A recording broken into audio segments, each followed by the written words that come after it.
استغفر الله استغفر الله استغفر الله الله اکبر دو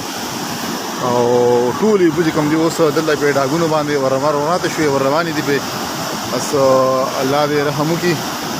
او ډیر زیاته د اوس مسله شروع کړه دا اوس وګوره دا د خدا غاړه سیند او دا چې کوم دی ډاګونه دي د او ترې نه وګوره روان دي دغه حساب باندې